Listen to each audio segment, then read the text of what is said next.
Séance photo en plein centre de Nice. L'exercice ce jour-là comptait le nombre d'ex-UMP passés au Front National. 1, 2, 3, 4, t'es passé toi 5.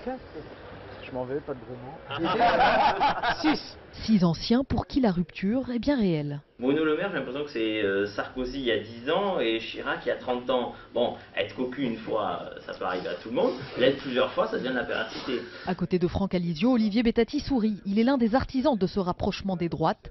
Son obsession désormais, resserrer les liens entre le Front National et le monde de l'entreprise. Une méthode testée aux dernières régionales en PACA pour élaborer le programme économique de Marion Maréchal Le Pen.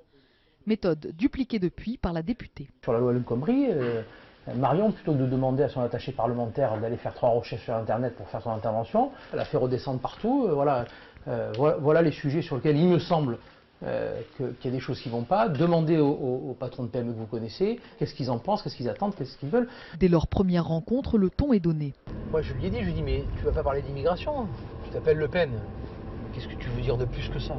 Aujourd'hui, si ses rivaux l'accusent d'opportunisme, Olivier Bettati jure avoir renoué avec les racines de son engagement.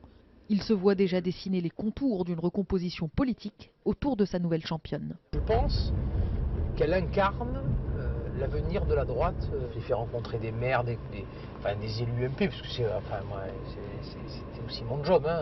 La réalité, c'est qu'elle pense exactement la même chose que 90% des élus que moi je connais de l'UMP dans le sud-est. Et encore plus dans les Alpes-Maritimes. Je veux dire, entre Lionel Lucas, Éric Ciotti et Léta Barrot et elle, il y a 1000 fois moins de distance qu'entre ceux-là et NKM. Parenthèse de verdure au milieu de ses journées chargées, la visite quotidienne de son vignoble de l'arrière-pays niçois. Ouais, ça c'est la vraie vie, ça.